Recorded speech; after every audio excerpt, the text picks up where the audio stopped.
In the beginning, it was a sphere. It had the ability to replicate anything and transform into the copied object. Its creator released it into this land and observed. Initially, it replicated a stone and lay motionless in place. Gradually, as the stone grew moss, it replicated the moss as well. Then snow began to fall. A wounded wolf collapsed next to the stone. It replicated the wolf, gaining its first consciousness. It started to walk unsteadily and even copied the wound, experiencing the discomfort of pain for the first time. However, it quickly recovered and continued on its way. Aimlessly wandering after some time, it found its way back to the previous owner of the wolf. The owner was overjoyed by its return. Entering the house, it saw everything anew and felt a warmth that made it wish to stay there forever. It was then fed by the owner and went to sleep. Food was scarce, so there was no room for pickiness. After eating, the owner went to bed. In the morning, he went out to chop wood from the surrounding houses for warmth. Everyone who used to live with him had left 5 years earlier in search of a better and more plentiful place. Only he remained, alone with the dog. He had wanted to leave, but the dog always bit his leg, holding him back, so he continued to stay. The adults had told him to stay and take care of his grandparents, but they too had passed away. The sound of the wind chimes outside made the boy think everyone had returned. But upon returning home, the lonely scene remained unchanged. The chimes had sounded because a fish had bitten the hook, a very large one. In the evening, the boy cooked the fish. Wanting to save firewood, he chose to eat it raw instead of cooking. He still remembered the faces of everyone who had lived there and yearned to leave this place. The next day, he decisively packed and set out for a better place. After traveling a distance, they discovered a stone with an arrow pointing forward. Surely, it was a message left by others. They continued their journey and set up camp to rest at night.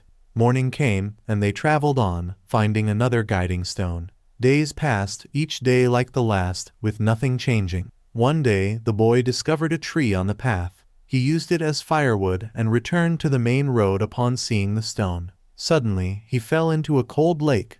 With an injured leg, he set up camp to dress the wound and warm up his body. The boy was determined not to go back as there was still food left. He continued his journey, vowing to keep going as long as he had the strength. After 2 days of continuous travel, the wound seemed to worsen, but the boy refused to give up, convinced that if others hadn't returned, they must have found a much better place. He wouldn't go back only to die alongside that decaying house. However, he noticed that the next stone had an X marked on the arrow. Nearby was a wreckage of a failed vehicle and graves similar to the ones he made for his grandparents. The boy realized what had happened but tried to stay optimistic. Yet tears kept flowing. He wondered if he could ever reach a better place. Eventually, he gave up and decided to return home. After many days of wandering, they returned to the dilapidated house. The boy was deeply distressed for several days, neither lighting a fire nor searching for food. The leg wound, nearly untreated, worsened over time.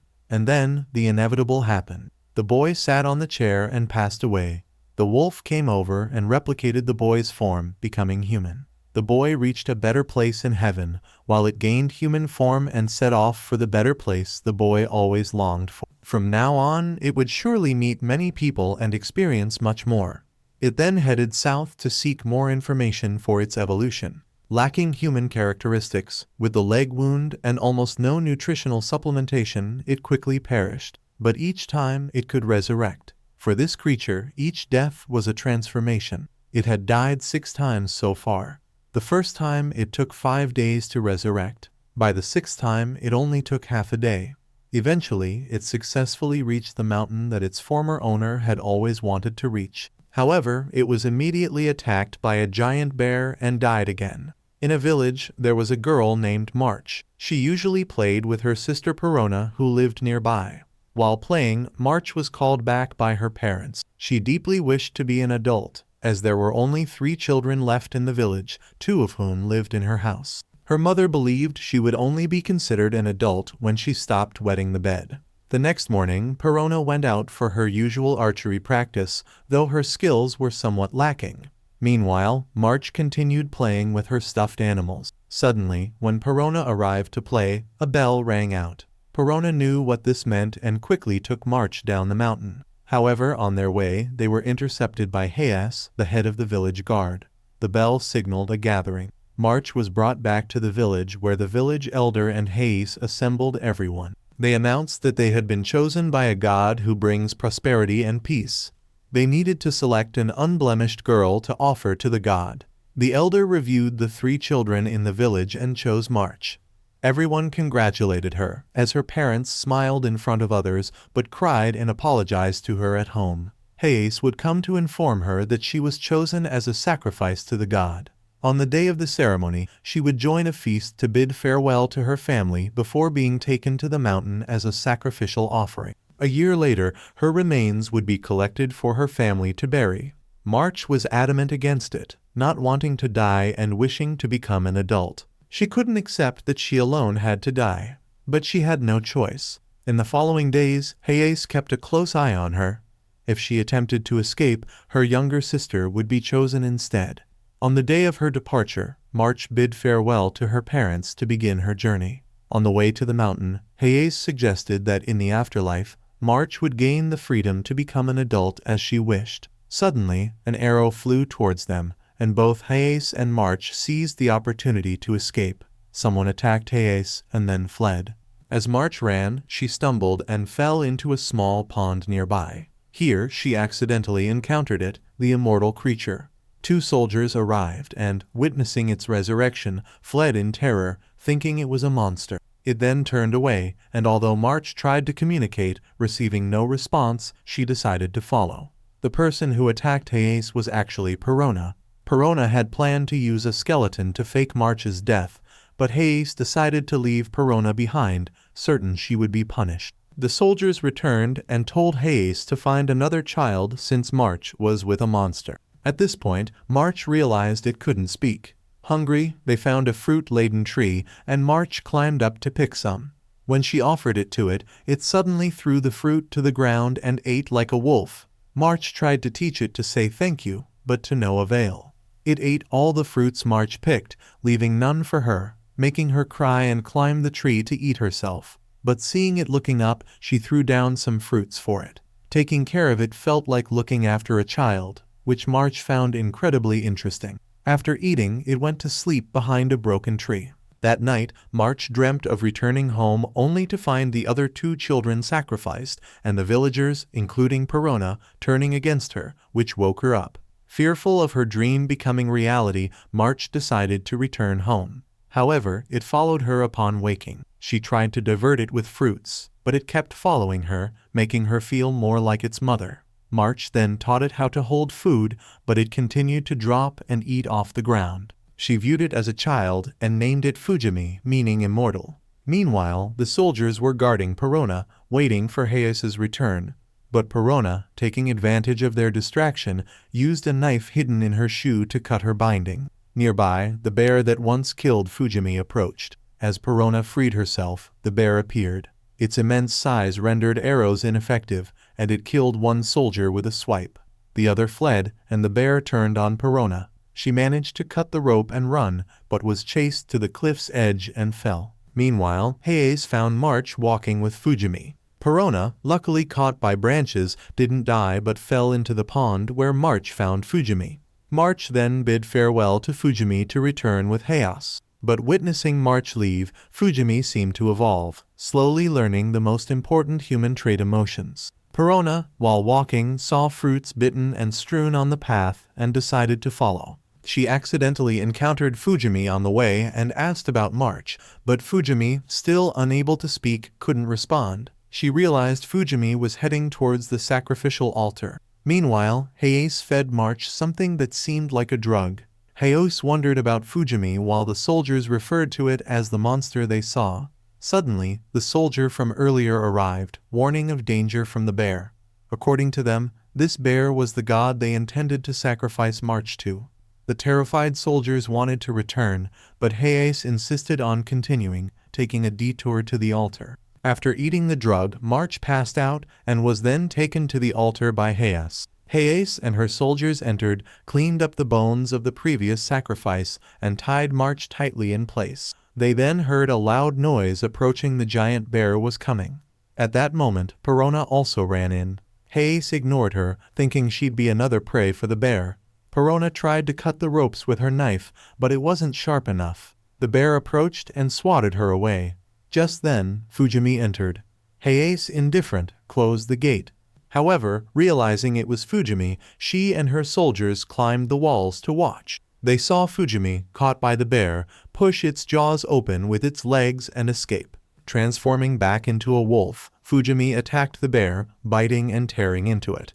Despite the bear's attacks, Fujimi kept recovering. Then it bit the bear's neck, causing it pain and throwing Fujimi off. But Fujimi kept coming back, dodging and climbing up to bite the bear's nose. Fujimi clung on tightly, causing the bear more pain and being torn apart in the process. However, as an immortal, Fujimi was unharmed and eventually bit off the bear's nose. The bear flailed helplessly and eventually died. That evening, March woke up, unaware of what had happened. Hayase suddenly approached, cut March's ropes with a spear, and gave her and Perona a choice. Either die there or follow her to her country and accept leaving their village behind. Perona chose to follow Hayase, so she had people carry both the bear and Fujimi. Fujimi then approached March. Perona remained fearful of Fujimi due to its dangerous nature. However, Fujimi merely bent down to eat the fruit that March had dropped, and then uttered a thank you, as March had taught earlier. Perona once faced being a sacrificial offering herself, but her sister tricked her into hiding in a tree, surviving on food she had prepared. After a week, Perona returned to the village, facing disdain because she had avoided the sacrifice, forcing her sister to take her place. She was shunned and banished from the village. In desperation, she fled and was horrified upon discovering what seemed like her sister's severed foot. Back in the present, she wondered what her sister's expression was when facing death. They were still en route to Hayase's country. March busied herself with feeding Fujimi and teaching it to speak. Perona realized that the old woman had chosen March before, revealing her to be a criminal. In this land, there are two tribes, Ninana, to which March belongs, and Yanom, Hayase's tribe. The Yanom had always schemed to seize the Ninana's land. Outwardly, the Yanom pretended to assist the Ninana in rituals, using criminals like the old woman to deceive and involve them in sacrificial ceremonies. Gradually, the Ninana were to be spiritually conquered by the Yanom unknowingly. Perona despised the Ninana for blindly following beliefs at the cost of their kin. She resolved to end these barbaric customs, but the old woman believed it impossible due to the Ninana's blind faith. Later, Fujimi urinated in the carriage, forcing Hayase to let them out for a bath. When March took Fujimi down, it suddenly remembered its previous owner and transformed into a human. Only then did March realize that the dog that had been following them was Fujimi. Perona was also surprised to learn of March's acquaintance with this immortal being. She pondered whether Fujimi could find meaning in its endless life. By evening, Hayase successfully brought them to the Yanom country, a place far more advanced and modern than March's village. Hayase offered to buy them whatever they wanted to eat.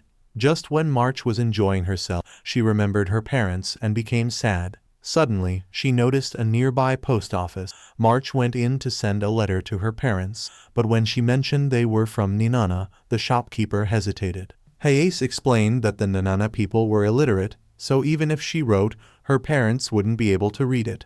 March then pressed her ink-stained hand onto the paper, saying this way her parents would understand. However, with over 40 huts in Ninana, no one knew the exact address of her parents. Perona decided to keep the letter until they could find the address. Later, during dinner, Hayase had to show them how to use chopstick. Fujimi, while eating some candy, pricked its mouth with a toothpick, bleeding but quickly learned the correct way to eat. Suddenly, both March and Perona fell asleep. It appeared Hayase had a plan. She then took Fujimi to her superiors, reporting that it had defeated the bear god. To test Fujimi's immortality, they brought a criminal to stab it. Fujimi quickly healed and retaliated with a spike to the man's shoulder. Fujimi now learned the word pain and continued to endure torture and attacks. Eventually, it transformed into a wolf and attempted to escape, but Hayase shot it with an arrow, leaving it collapsed on the street. She then threw Fujimi where March was, hoping the girl would calm it down. March pulled the arrow out and went looking for Perona. Perona, from upstairs, asked March to tie the arrow to a rope to pull it up, and also requested some of Fujimi's fur. Suddenly, Fujimi ran to a corner of the cell and began digging its way out. They discovered the bear there, seemingly not dead, but just exhausted and wounded. March noticed its back full of arrows and wanted to heal it. Then Hayase returned, unable to find anyone brave enough to guard the bear, and saw March, leaving the bear in her care, indifferent to the danger it posed to her. In the following days, March cared for both the bear and Fujimi, while Perona upstairs plotted their escape. She planned to free the old woman and then overpower the guards to escape with March. She wanted to take some of the bear's skin and fur back to the village to prove that they no longer needed the sacrificial ritual. March successfully removed all the arrows from the bear and befriended it. March believed that the bear would eventually return to where it belongs and would no longer be attacked by humans. However, after a word of thanks, the bear officially left. Knowing this, Perona decided she had to act quickly. That night, she climbed out to retrieve evidence from the bear before its body was taken away the next day. As she was doing so, she slipped and fell, but had preemptively tied a rope for safety. Unfortunately, the rope snapped, forcing her to quickly swing down to a nearby storage house. After successfully landing in the warehouse, she was caught by a soldier. As he tried to harm her, she fought back, overpowered him, and stole his uniform. Disguised as the soldier, Perona went to free March and Fujimi. She unlocked March's cell and didn't forget to free an old woman as well. She then led them to an escape route through a tunnel, asking the old woman to take March ahead. As March wondered what Perona was planning to do next, she saw her trying to harm the bear. The girl begged Perona to stop, not accepting her actions even though Perona believed the bear was dead.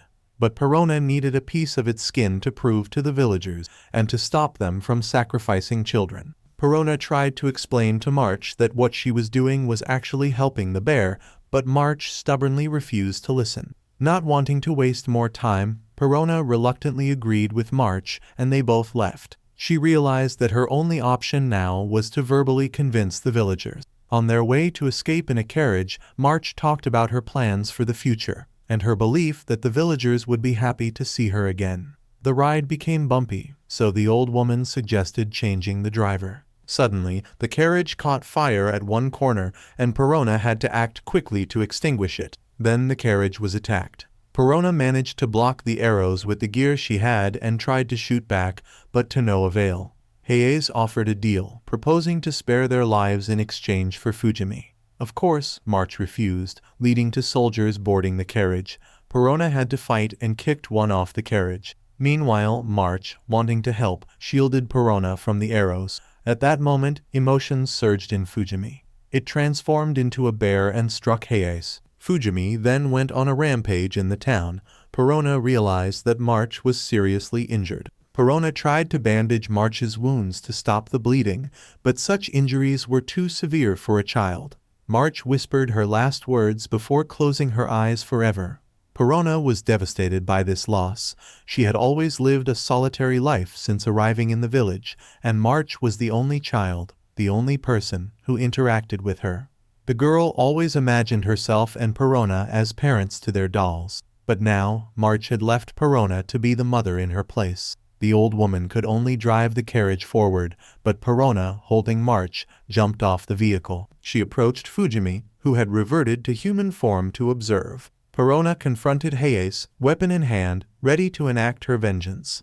At this moment, March started envisioning a homecoming with her parents and growing up, but she couldn't see Fujimi anywhere. She then realized she was in front of the town, devastated by Fujimi's actions, witnessing Perona aiming a spear at Hayase. March tried to call out to Perona, but the separation of life and death meant her pleas went unheard. Perona, unable to live without March, also planned to follow the child in death. March begged Perona to stop and called for Fujimi's help.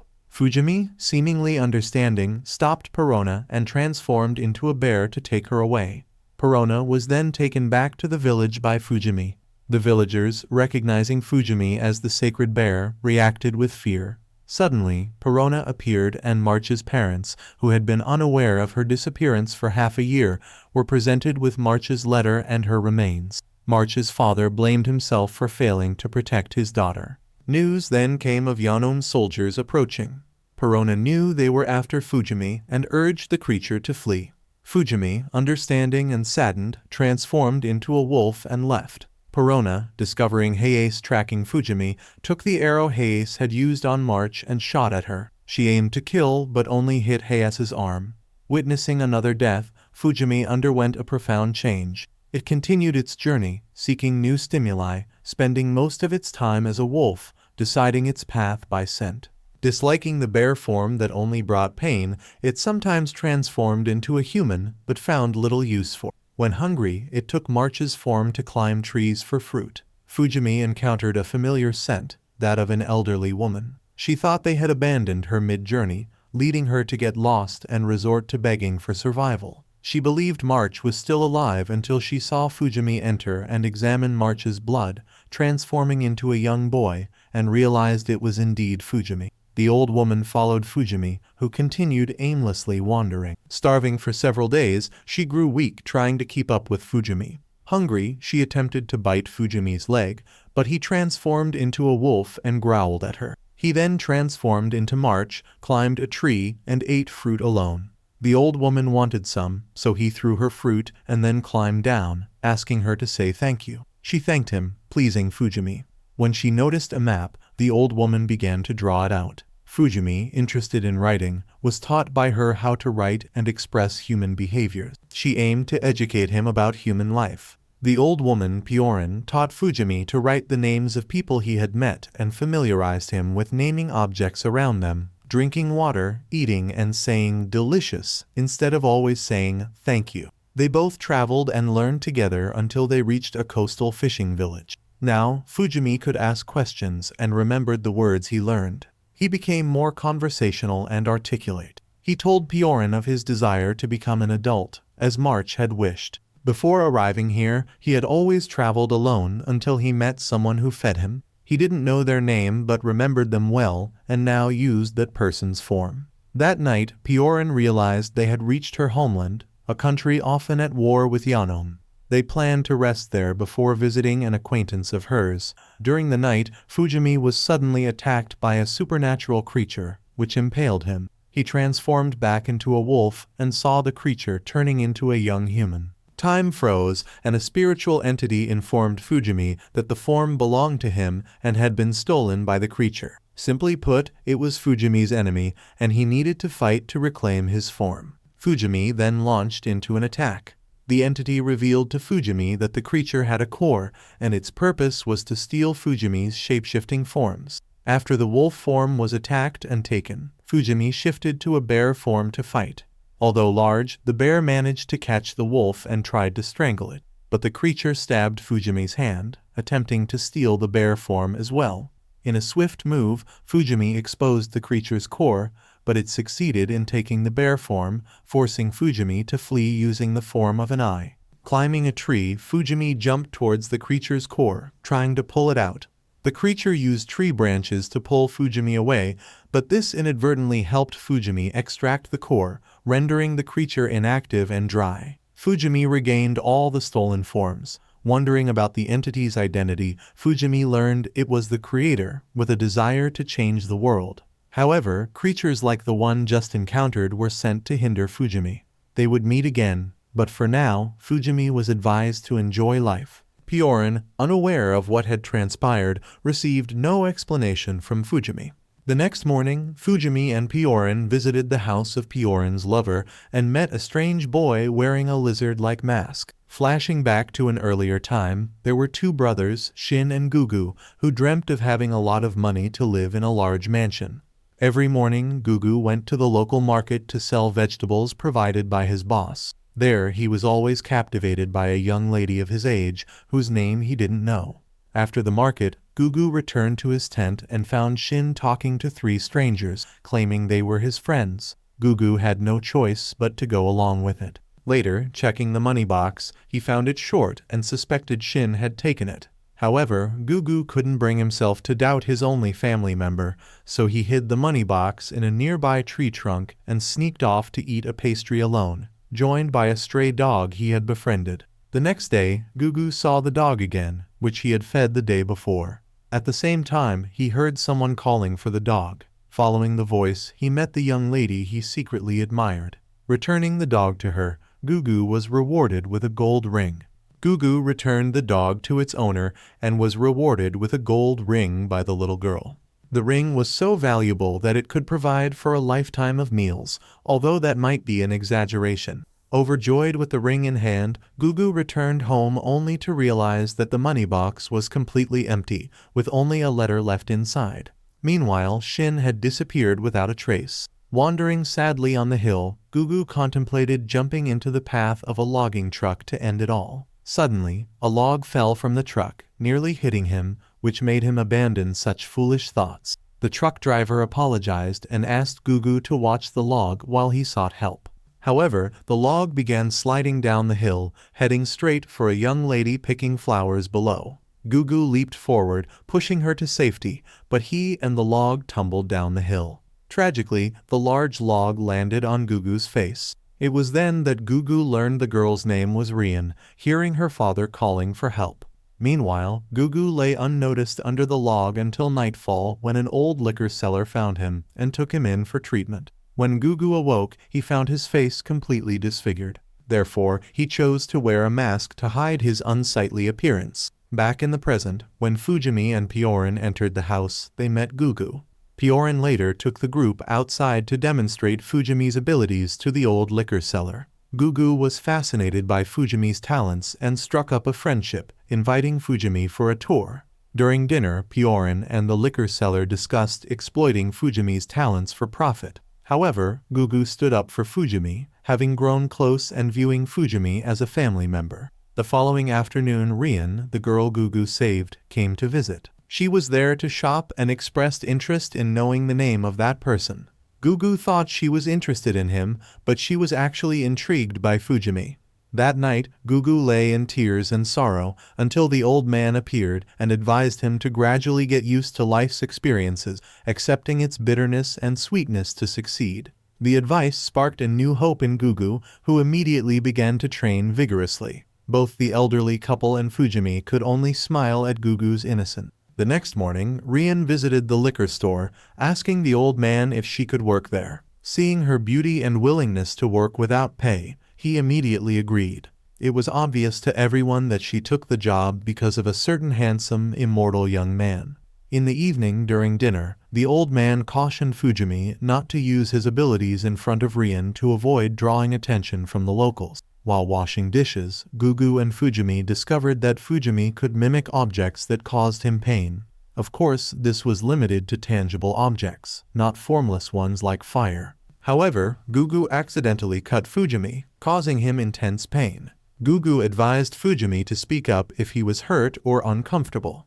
The next morning, Rian came to the liquor store looking for Fujimi and conveniently asked Gugu how to heal a scar on her hand. Gugu rushed to ask the old man for a cure for his crush. The old man then revealed that during surgery to save Gugu's life, he had implanted alcohol in Gugu's organs. This revelation, along with the old man's bizarre hobby, terrified and enraged Gugu, who ran away from there in a panic. Nobody in the house bothered to look for him. Even Fujimi, despite being close to Gugu, did not want to search, possibly still upset about being hurt by Gugu. But with Gugu gone, and no one to do household chores, Fujimi decided to take over. However, Fujimi's non-human cooking style made everyone apprehensive. Meanwhile, Gugu tirelessly looked for a new job, ignoring rumors from locals that he was a monster. He returned to his former employer, who agreed to rehire him and even offered him a place to stay. However, the employer's son detested Gugu's monstrous face,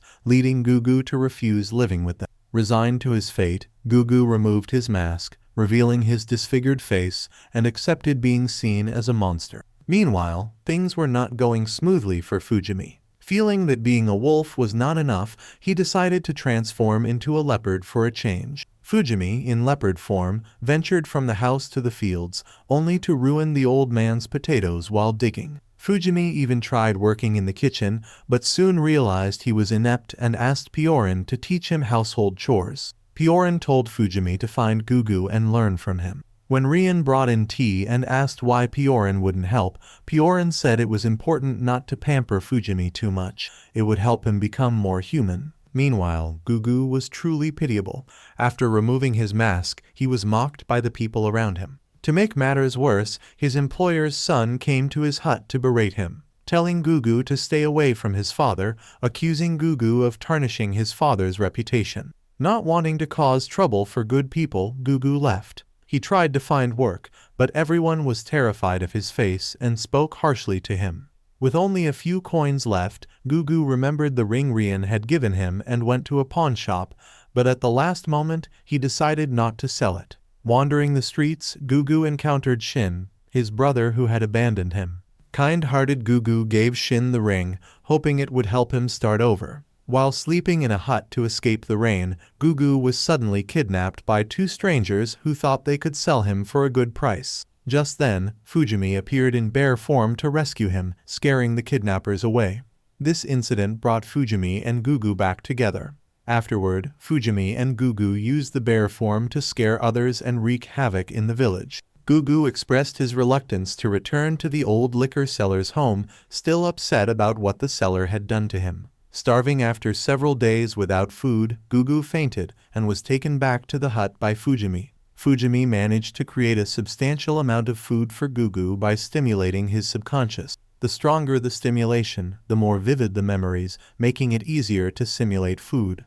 After eating their fill, they shared their stories. Gugu revealed that he once lived in a luxurious house full of food with his parents and two sisters, leading a happy family life. But one day, due to work reasons, the family moved away, leaving Gugu and Shin behind. In reality, the family Gugu thought he belonged to was actually just the employer of the two brothers. The only one who had been by his side, nurturing him from infancy to adulthood, was Shin.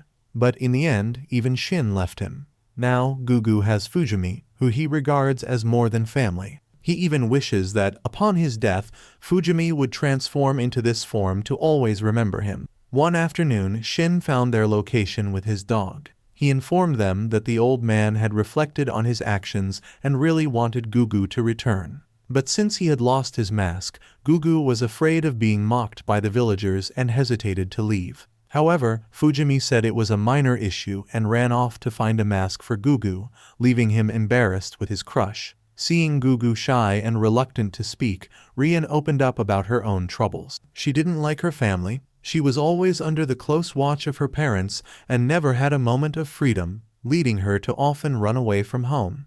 Rian then gave Gugu a mask that she used to wear when sneaking out and expressed that she was willing to understand him, no matter what he might be. Hearing this, Gugu couldn't stay hidden in the tent forever. Fujimi, after a long search, finally found Gugu's mask at the bottom of a pond.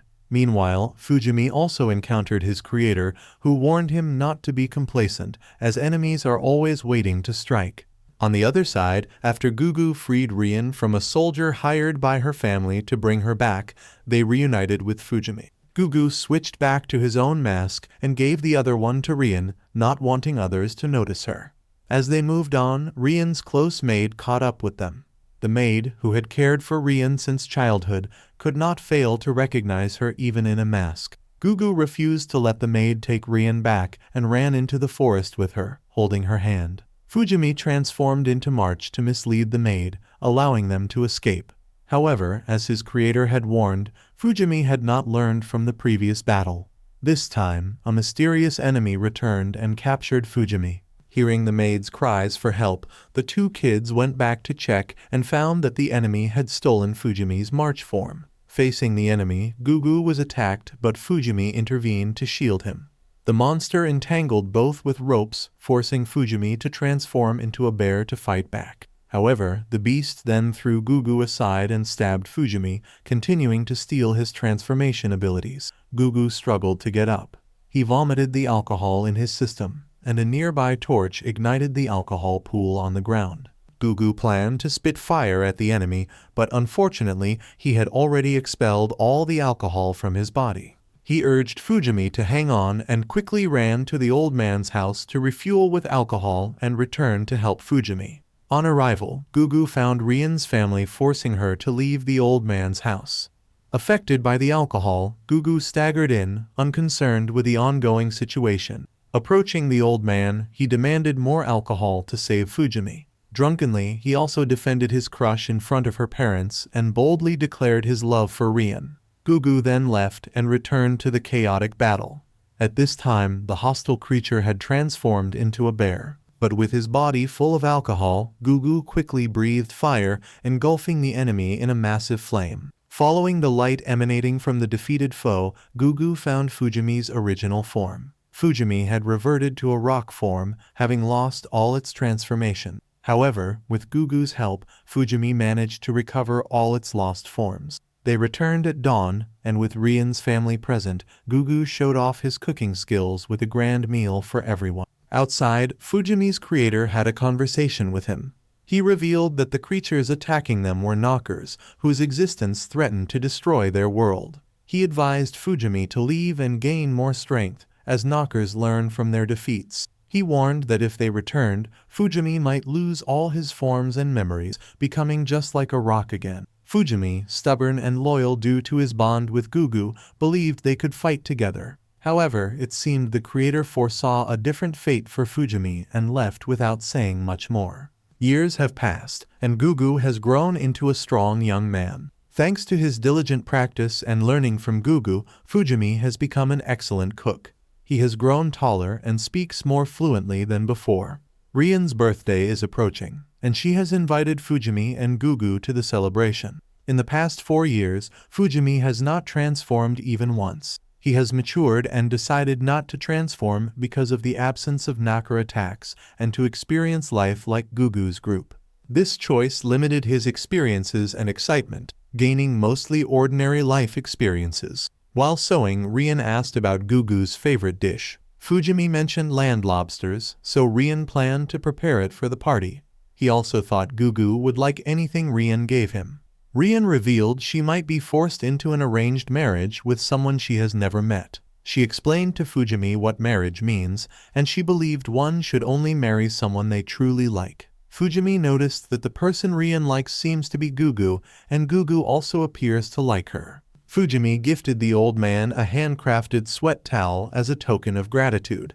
Meanwhile, Gugu accidentally ran into his brother Shin. Shin didn't know why Gugu was wearing a mask, but had been searching for him all this time. He was happy to see his brother safe. Gugu angrily questioned Shin's purpose for coming. When Piorin heard about Gugu's brother's arrival, she came to see. Shin wanted to apologize for leaving Gugu under a spell, but Gugu believed it was Shin's true nature to abandon him. Shin couldn't deny it, but still wanted to return the ring to Gugu, who refused to accept it. Shin had been searching for Gugu for 4 years, had found a stable job, and even owned a tool shop. He still dreamt of building a mansion, but hoped to fulfill this dream with Gugu. However, Gugu refused because he had suffered a lot since being abandoned. He had moved on, and the people around him now were his most treasured possessions. An eccentric, slightly insane old man, but a genius and a benefactor in his life. Madame Piorin is both knowledgeable and interesting. Rian is gentle. And Fujimi, like the brother he cherishes most, so Shin can't even think of taking him away from this family again. Shin had to listen to his brother and let Gugu continue to work. Shin told Gugu to remember him whenever he needed something because that's the only thing Shin could do for his brother. Later, Shin met everyone and returned the ring. The old man took the ring, and when Rian saw it, she remembered it was the ring her father made for her. The time she lost her dog, she had given the ring to the person who helped her find it. Coincidentally, that person was Gugu, whom she liked. She then took the ring to look for Gugu and found him sleeping. She tried to put the ring on Gugu's hand, but his hand was too big, startling Gugu awake. Rian wanted Gugu to confess his love to her then because Gugu had once said in front of her parents that he liked her the most. Gugu couldn't remember that time because he was drunk, which made her upset and leave, demanding that he attend her birthday. The old man explained it was the effect of the alcohol and his words. He felt Gugu was in trouble, but was also happy for him. He then gave Gugu a new hat, specially made by him for Gugu to deal with monster. This hat allowed Gugu to breathe fire without a torch when opening and closing it. Gugu then got dressed up for Rian's birthday party. The old man, watching Gugu and Fujimi leave, was moved to tears. Although Gugu was only going away for a day, what touched him was Gugu's growth. He regretted not being able to witness Gugu's entire growth before his death. Gugu then wanted to buy a gift for Rian.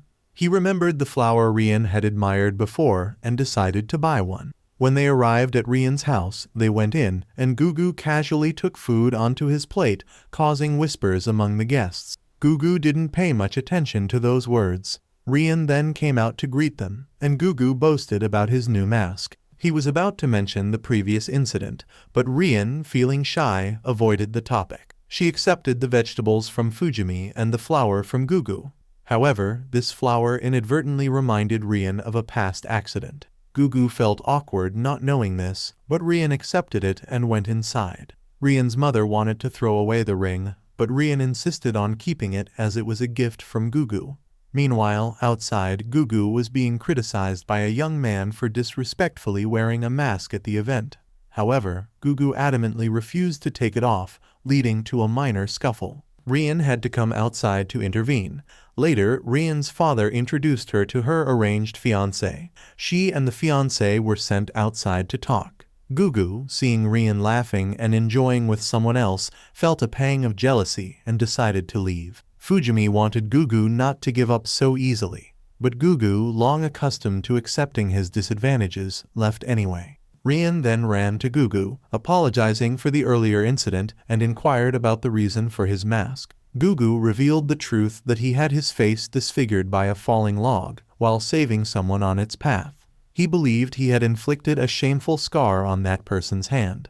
However, Rian thought Gugu's injury was more severe. She confessed that she knew Gugu was the one who saved her, but now had certainty. Suddenly, the ground beneath Gugu collapsed, making him fall. The creator then met Fujimi, informing him that the knockers had returned and infiltrated the mansion. Fujimi, trying to find Gugu, transformed into a bear to support the collapsing house while everyone escaped.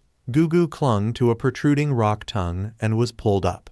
Inside, he found Fujimi holding up the ceiling as Rian's parents hadn't escaped yet. He helped them out and returned to find Fujimi. Rian didn't want Gugu to go back into danger, but he prioritized his brotherhood over her. Inside, Gugu found Fujimi had reverted to his form from 4 years ago. A stone bear monster attacked, and Gugu's fire was ineffective against it. The monster's strike split the ground, causing both to fall onto a bed of spikes below. Fujimi used his limbs as arrows to climb the rock face. As the tentacles were pulling the ground together, Fujimi transformed into March to climb up and then pulled Gugu. Gugu realized that the rock layer was covering a fleshy interior like the tentacles, so they climbed to find its weak point. Gugu found a loophole and thrust Fujimi's arrow into it to enlarge the hole. Seeing the core exposed, Gugu breathed fire into it, shattering it into pieces, but the core was still not destroyed. It embedded into the wall and shifted its core inside the wall. Fujimi tried to attack with a knife, but was too late. Just as Fujimi and Gugu were hopeful of victory, suddenly, Fujimi was crushed by a hand and March's form was stolen. Gugu was about to be hit when Rian rushed in to save him. As they tried to escape, the bear monster attacked, causing the entire mansion to collapse. At that moment, Fujimi, though injured, sensed something was wrong. Gugu and Rian were now under the rubble. Gugu knew he couldn't hold on much longer. The two had promised to pick flowers together after escaping this. Rian then opened Gugu's mask and saw blood dripping. She impulsively kissed Gugu. Meanwhile, Fujimi realized he had a new transformation, that of Gugu. Refusing to accept another close person's death, Fujimi denied Gugu's demise and used his form to fight, continuously spewing fire until knocked into the sea by the monster. The monster followed, but the sudden temperature change shattered it, and its core escaped. The creator informed Fujimi the core had headed west, but Fujimi chose to take care of things here before pursuing it. Later, people rescued Rian, but Gugu was truly gone. Shin came to take his brother's body home. Gugu, in his final moments, envisioned the people he cared about the most. Accepting the reality of his death, Gugu embraced them one last time. In the days that followed, Fujimi decided to leave to avoid attracting more enemies. Shin would take over Gugu's work. Rian, upon waking, ran to find Gugu, unaware of what had happened. She rushed to the old liquor seller's house. There, Gugu had his final words with Fujimi. Suddenly, Rian arrived, forcing Fujimi to transform into Gugu to deceive her. Fujimi lied that he had died and took her to see a grave. The elderly couple understood and played along to deceive Rian. She wanted to pick flowers with Gugu, but he excused himself, saying he was busy and promised to meet later, leaving the ring with her. In the following days, Rian continued to wait for Fujimi in the flower field. She informed her father that she would no longer marry, as she loved someone who was now likely with Fujimi. Yes, she knew everything but chose to deceive herself to avoid pain. Fujimi had been on the road for 4 days, and then summoned the creator. He asked what he should do now. The creator wanted him to become stronger to regain what was lost, as now Fujimi had no form of March. The creator needed him because he was the only unique existence in this world, and the knockers needed him. But Fujimi thought if he became mindless, the knockers would no longer need him. He transformed into a fruit, but the creator changed him back, saying that even as fruit, the knockers would still come and play with him. If he remained stubborn, he would be turned back into a sphere and never be human again. The creator didn't mind, but sure Fujimi did. Fujimi challenged the creator to go and fight himself. But the creator, who would one day disappear, said the responsibility to protect the world would fall on Fujimi, so he must train him in every possible way. When Fujimi resisted, the creator transformed him into a wolf, telling him to get stronger if he didn't want to suffer anymore. Fujimi then smelled a familiar scent and ran to find Madame Piorin.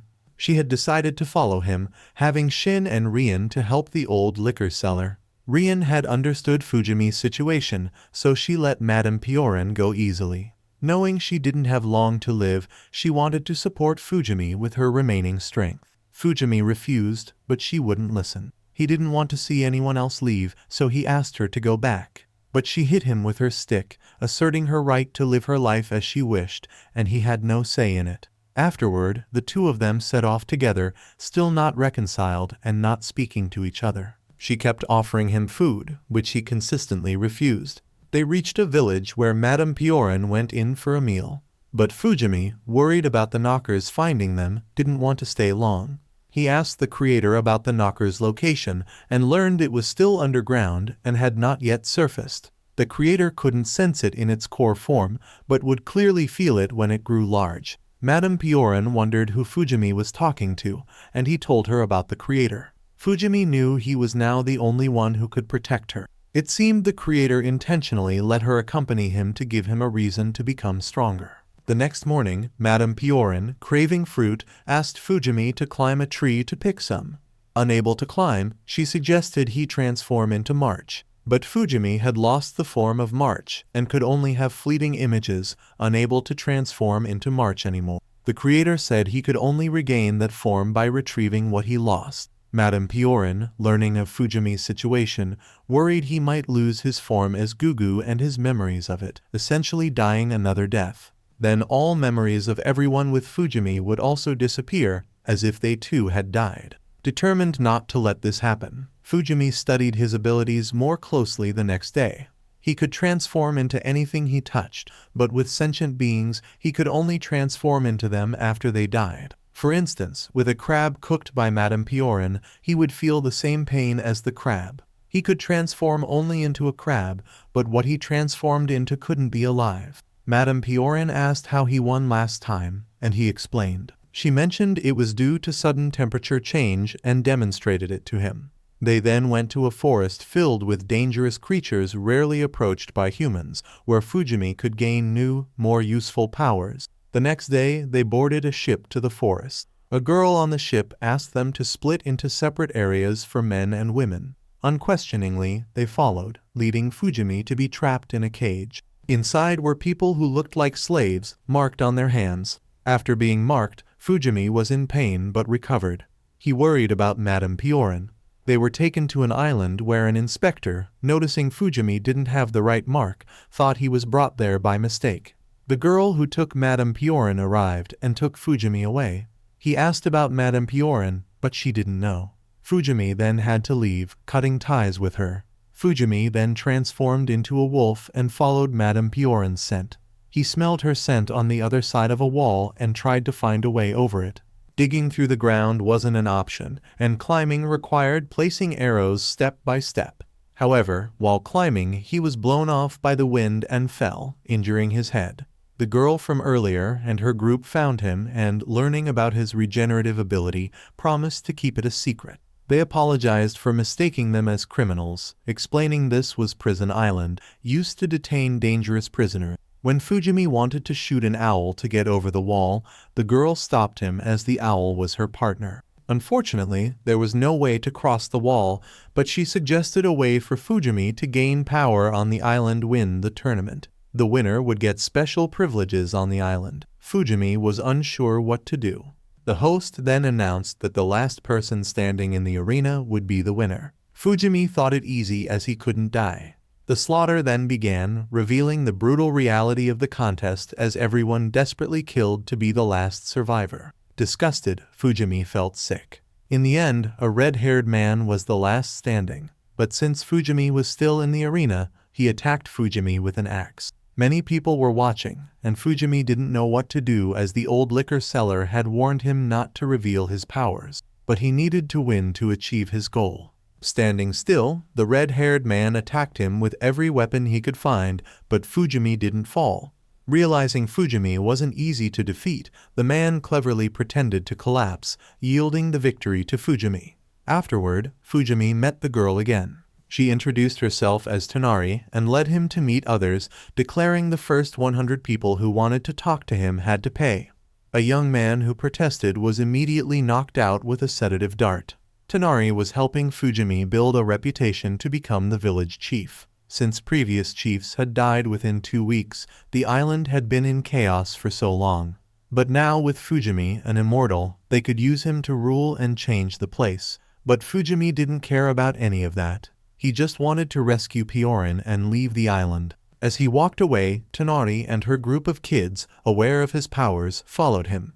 The burly young man was Yoroi, the red-haired girl was Mia, the curly-haired boy was Sandal, and the dart-blowing girl was Upa. They showed him around the island, revealing 3 churches built to deceive outsiders into thinking the island was still under divine protection. The island also had fields, and thieves stealing crops were killed and displayed as a warning. Murder was permitted on the island as long as the victim was deemed guilty and executed mercilessly. Resources were scarce, so inhabitants endured hardships to avoid death, despite their desire to leave. The island, initially managed by a country, became self-governed as the population grew uncontrollable. Fujimi noted the marks on their hands. A triangle represented a prisoner's family member, while a circle in the middle indicated a prisoner. He couldn't understand why prisoners were allowed outside while Piorin was detained. Tonari revealed that Piorin was arrested in Yanome for poisoning 10 people, classifying her as a dangerous criminal. However, Fujimi found it hard to cooperate with people who could joke around in such a place. That night, he attempted to shoot a bird to fly and find Piorin, but the creator questioned why he didn't continue in the tournament. Fujimi responded he didn't want to kill.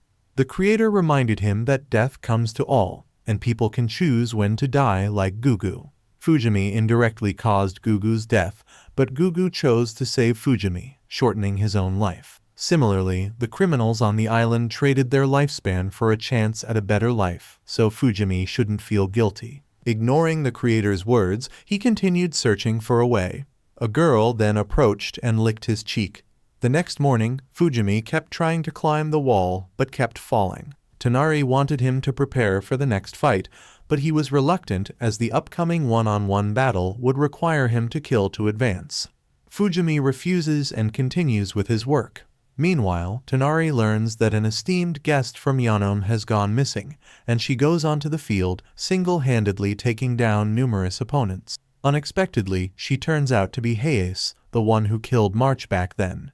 At that moment, Fujimi discovers a mole that has burrowed a path just beneath a brick. He picks it up and crushes it to death, only to immediately regret taking its life. However, he instantly transforms into a mole to burrow into the ground.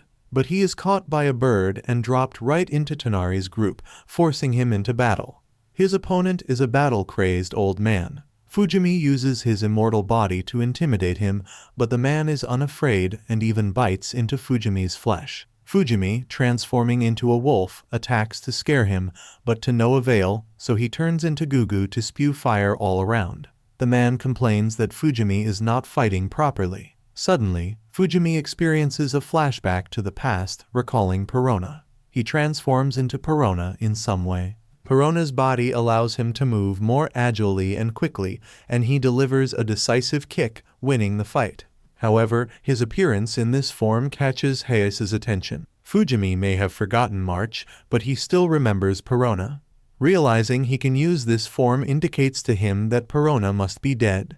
The creator feels fortunate that Perona died early so that Fujimi could use this agile body. But Fujimi finds his words utterly disgusting. The creator wants him to discard his emotions over human death. Sadly, pain is what drives Fujimi's growth, so there's nothing more he can do. Later, Tonari starts following him around, constantly bothering him. Everyone else has slaughtered a cow to feast Fujimi, but he declines and walks away. Tonari knows he dislikes killing, but the truth is that some people are better off dead. The man he encountered today had killed over 50 people. Tonari doesn't know what to do to support and impress Fujimi, but he rejects her because it was her fault that he and Ms. Piorin ended up in this cursed place, even though she had once killed someone. Tonari then shares her experience of her father also being a killer and tries to empathize with Fujimi, but he remains indifferent. So, Tonari resorts to a third plan, finding the person who deceived her into bringing Ms. Piorin and Fujimi onto this ship, hoping to help Fujimi. Although Fujimi outwardly seems to comply with her wishes, he doesn't trust her. So, in the evening, he transforms back into a mole to burrow into the wall. He successfully gets inside and follows the scent to find Ms. Piorin. He tries to climb up but falls down. Ms. Piorin, hearing the noise, responds to him. She knows that if he's using Perona's form, Perona must have sacrificed herself to protect someone. Fujimi wants to help her escape, but she insists he should go alone, as she is a prisoner and belongs there. He is determined to save her, so she asks how he plans to do it. The cell door is locked from the outside. Even if he got in through this hole, how does he plan to take her out? Realizing he can't save her yet, he reluctantly leaves. When Tonari says she has useful information for him, he goes back outside and asks her about it. She tells him to win the match tomorrow first, then she will speak. He agrees to do so. Before the match, Tonari advises him to aim for the head to win without killing. In the arena, he transforms into Perona for the fight. But his opponent is a fighter who always protects his head. The man counterattacks and grabs Fujimi's neck, so he transforms into a mole to burrow underground and attacks from behind, knocking him down. However, the man stands up again, and the audience, thinking Fujimi is going to spare him, shoots arrows to finish the opponent for him. Fujimi protects him, but he still gets hit by an arrow and is taken away. Despite his displeasure with the people here, he has to accept it. Outside, he meets the fighter's still living brother. The brother has a younger sibling, and fighting is his reason to live. He shares that his mother was brought here and died, so now his brother is his only reason to continue. Fujimi decides to help them escape after he wins. He then remembers the agreement and demands Tonari reveal the information. She deflects and deceives him again, making him start to detest her openly. The younger brother asks Fujimi for help with fire, so he transforms into Gugu to comply. Suddenly, other people come to complain about Fujimi. They argue that the fighters risk their lives, and his sparing them is an insult to their honor. An immortal like you can never understand the value of human life, says Tonari, who attempts to intervene but is attacked by the crowd, prompting her friends to step in to quell the disturbance. Suddenly, Fujimi is attacked by a knocker and loses his Gugu form. He then tells everyone to flee while he fights alone. He remembers using water with fire, but now that his memories of Gugu are gone, he also loses his fire. He has to run to a deserted place. Then he notices a small hole on the creature, transforms into a mole to burrow inside it, and bites its vein. But after one bite, it throws him out, and he loses this form too. He reunites with Tonari's group, who want to help him fight. He refuses their help, not wanting anyone to die. However, they bring a cart to tie up the knocker's hands.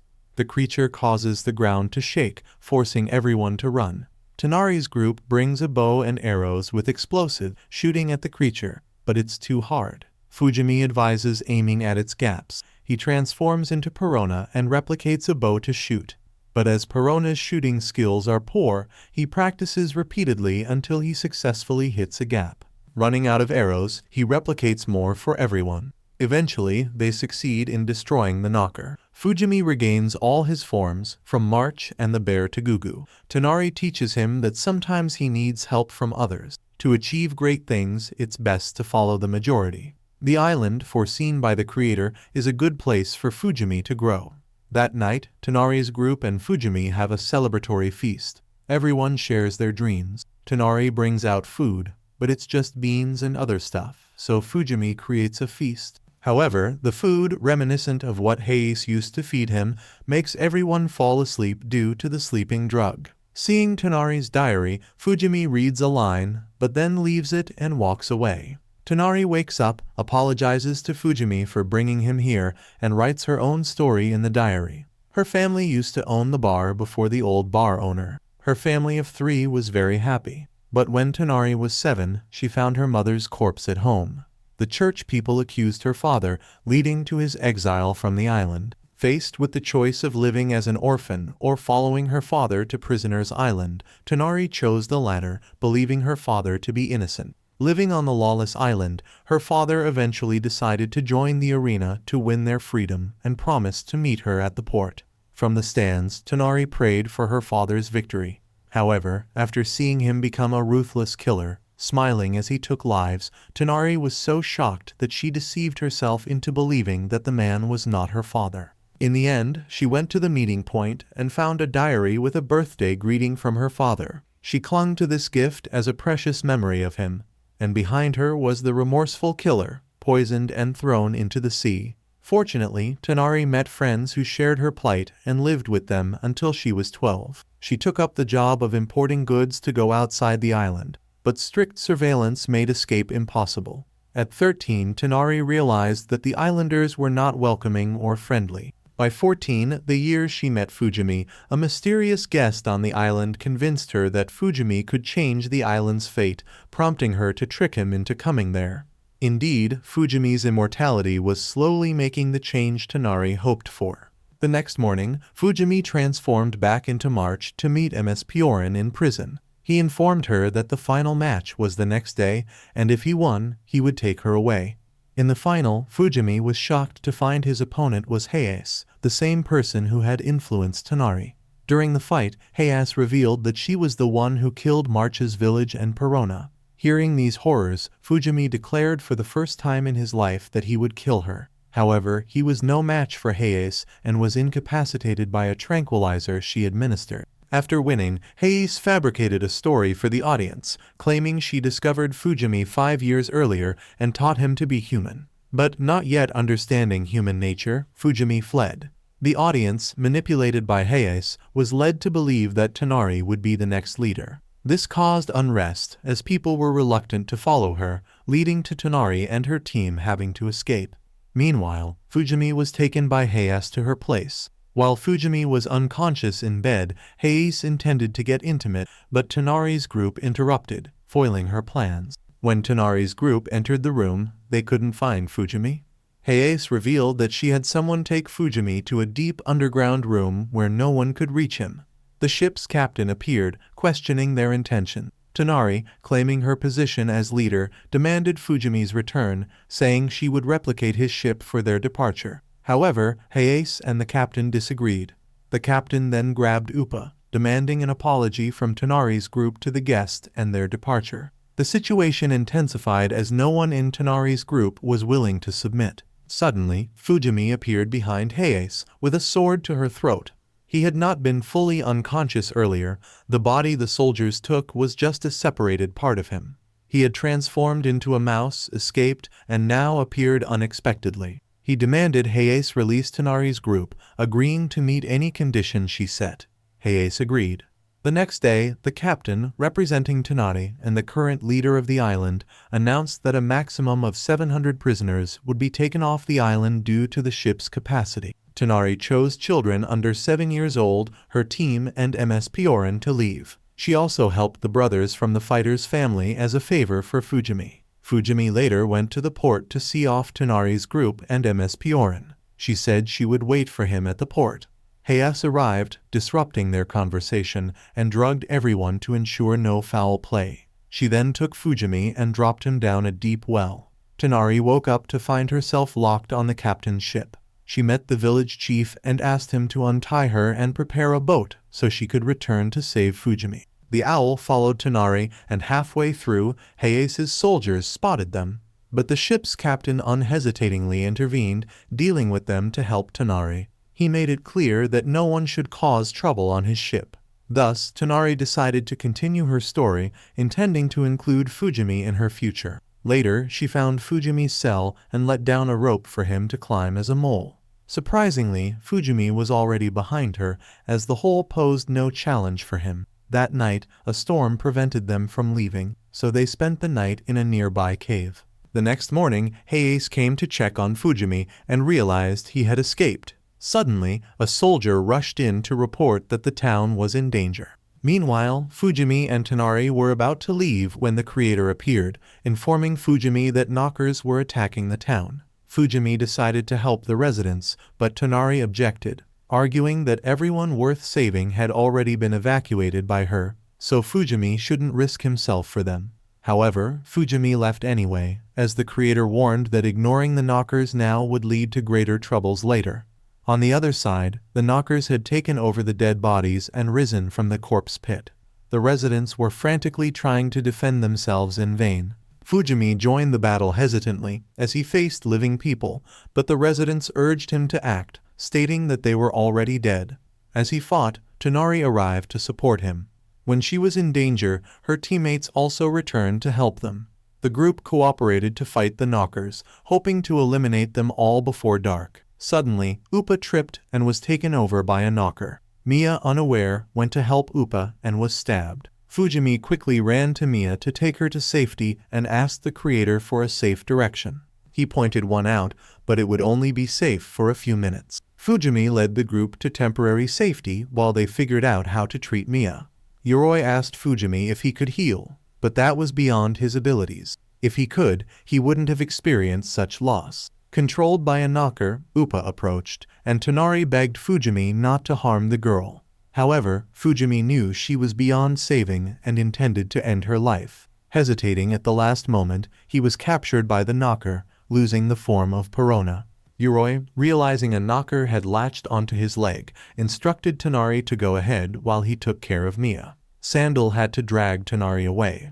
As the knocker began to consume Yoroi's arm, he fearlessly drew his sword and severed his own arm. He shouted for Fujimi to transform into a mole and instructed him to be carried away by Tonari's owl, escaping the area. Soon, Yoroi was also overtaken by a knocker and reunited with his friends in the afterlife. Turning to Heias, she observed the situation from above when suddenly a nearby knocker invaded her arm. She quickly pulled the grotesque creature out and shifted her focus to target Tonari and Sandal, who were fleeing below. However, Fujimi, in his bear form, attacked Heias before she could act recklessly. Ignoring her when he saw Tonari and Sandal in danger, he transformed into Gugu and unleashed fire, sweeping away the remaining knockers. The creator appeared and informed that only 3 knockers remained on the island, tragically those of Tonari's friends. Overwhelmed by the sight, Fujimi didn't know what to do. Before he could decide, Heias knocked down Sandal and dragged Tonari to a large fire pit, threatening to kill Tonari's knocker-possessed friends herself unless Fujimi agreed. Otherwise, she would kill Tonari. Hearing this, Tonari decided to pull Heias into the fire with her, but Fujimi reflexively saved Tonari and sedated Heias, tying her up. Faced again with her beloved friends under control, Tonari picked up a sword to liberate them despite struggling with her emotion. However, Fujimi stopped her from doing something so painful. He took the sword from her and slowly approached the 3. After dealing with the knockers and cremating the dead with the townspeople, Tonari and Sandal decided to stay on the island to rehabilitate the land and care for the residents, who had now become more united and humane. Fujimi continued his adventure, taking the unconscious Heias with him to prevent her from troubling his friends. He bid farewell to his 2 friends and set sail. After some time, Heias woke up on the boat and saw Fujimi waiting. He asked her what her ultimate goal was in pursuing him. She confessed her desire was simply to be by his side, reasoning that she killed Hayes and Perona because they were trying to take her Fujimi away.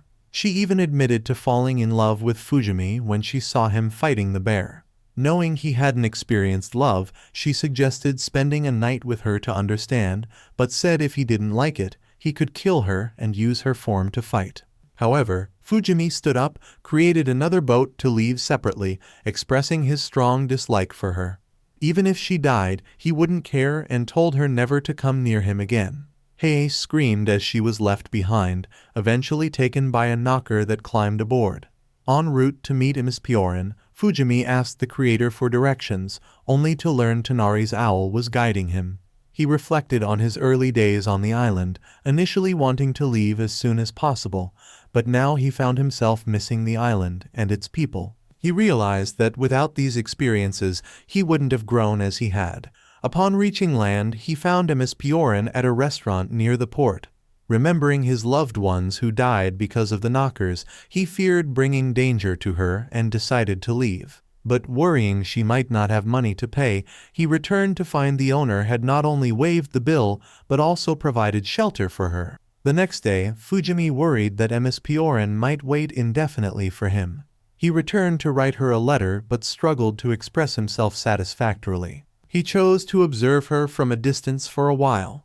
After a few days, he realized she was doing well without him. The creator appeared and informed him that Immortality didn't have long to live and suggested he stay and take care of her. After much thought, Fujimi decided to transform into Mia as a farewell gift for Immortality, giving her a blanket. However, he was discovered by her and persuaded to stay.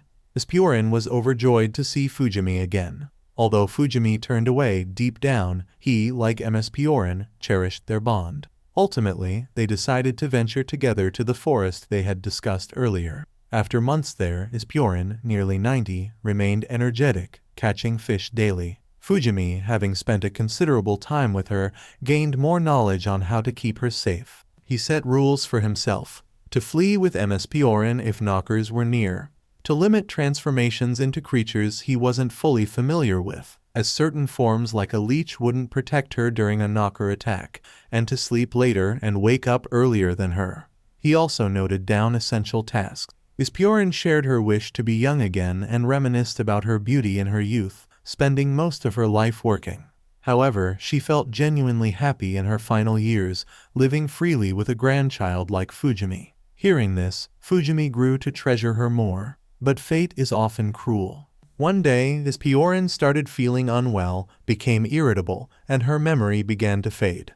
Despite this, Fujimi continued to care for her devotedly. Then, one day, she surprisingly felt normal. Sensing an impending rain, she asked Fujimi to gather dried fish, while she lay down, feeling her life's final moments approaching. She called upon the creator to take her before Fujimi returned, hoping her old body could be useful to Fujimi in her next life. The creator appeared in her final moments, granting her wish. In the afterlife, she saw her younger self, as beautiful as she had claimed. The creator preserved her best qualities in a sphere, similar to Fujimi's original form, before she vanished. Fujimi once again witnessed the departure of a loved one. The sky darkened, and rain began to pour, mirroring Fujimi's grief as he cremated his grandmother and dear friend. Afterward, Fujimi discovered Immortality's final written message on a note. She wanted him to live for his dreams, just as she had lived a life without regrets. Time passed, and the creator had nothing new to say about Fujimi, who was now middle-aged. He laughed maniacally after killing a knocker.